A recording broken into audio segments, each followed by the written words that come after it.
Hello, Christopher. You probably remember me. I'd be surprised if you didn't. To those listening, this happened years ago. So, to remain anonymous, not be found in all this, I'm just going to skim over the basics of what happened. Back when I was 9 years old in '99, my uncle used to own a comic book store in Virginia. After school, I used to go there to kill time. It was better than sitting home all afternoon. And it was great fun to be able to play games with the people that came in, read comic books. It was just a really fun place to be as a kid. Well, one day at school, I was bored off my ass in a math class. So I started drawing. Nothing really important, it was just stick figures. At one point I drew Sonic the Hedgehog, then filled him in with a yellow pencil. There was really no point to it, I was just goofing off. Anyway, after school I went over to the comic book store, as usual, and that day I started playing a game of Warhammer 40k with an old friend of mine. We were using the front sheet of that paper with the stick figures on it to keep score of the games we were playing. Well, about an hour later, this fat bastard walks in. He asked my uncle about buying his custom Pokemon cards, how they'd be a great investment for the store, how he can make his money back. Of course, he didn't want to buy them. So the guy starts walking around asking people shopping there if they wanted to buy them. When they said no, he'd start yelling why like a lunatic. My uncle, the great man that he was and still is, he just happens to be small for a man. It made him frightened to confront the guy.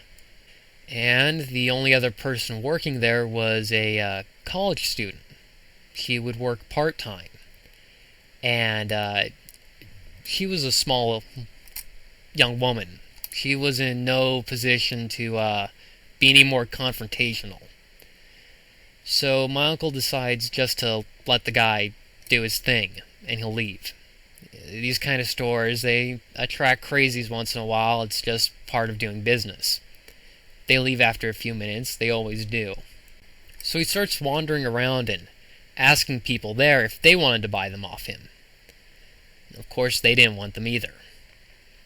Well, eventually he reaches me and my buddy sitting at the table. He starts waving these cards around and begging us to buy them for a few $100s a piece. It never occurred to him that at 9 years old I was lucky to have $20 at any one time. In fact, I'm still pretty sure that 9-year-olds don't walk around loaded. Then he sees it. The drawing. He screams, literally. Just screams in public, Sokachu, or something like that. He grabbed the sheet of paper and tried running off as fast as his stubby little legs would carry him. Well, being the smart ass I was, I yelled to him I was using that.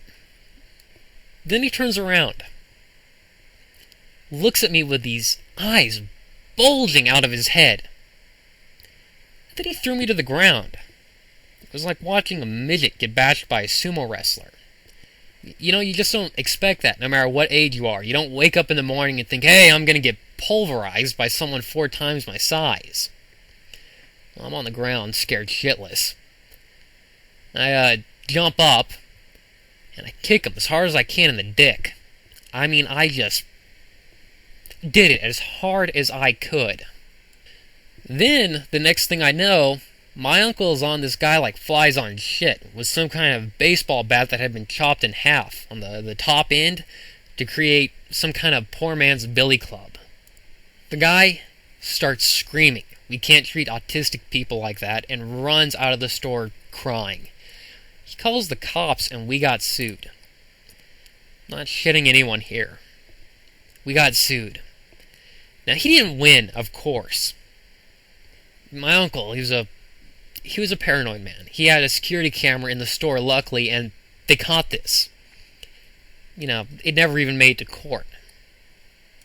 But by the time it was over, me and my whole family, we had been in the news every night.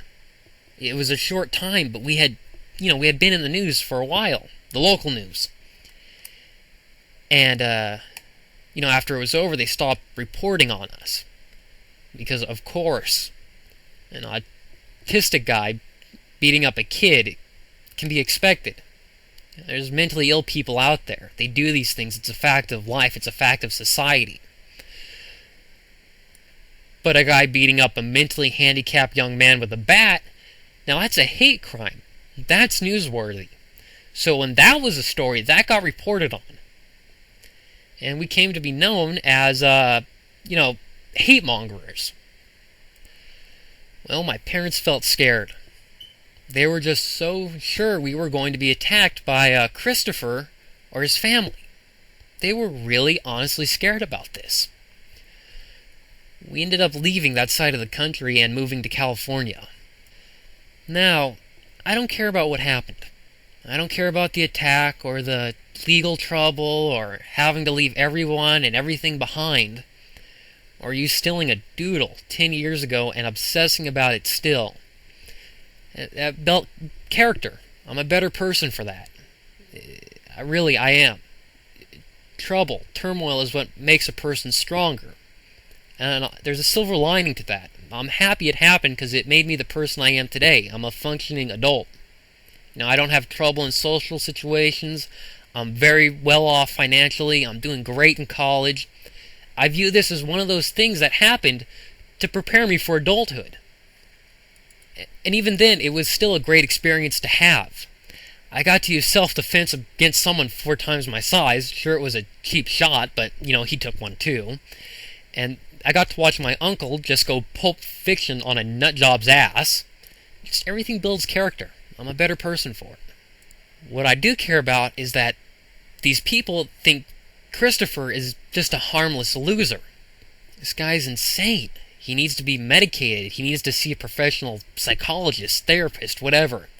Having him wander around public, unrestrained, is begging for trouble in society. Someone needs to take care of him. He is incapable of functioning in society. He is a dangerous person, and something needs to be done about that.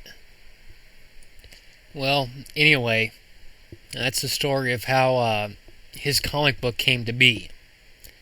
Fight at a comic book store with a 9-year-old. A lawsuit later. You have a comic book by a mentally ill person.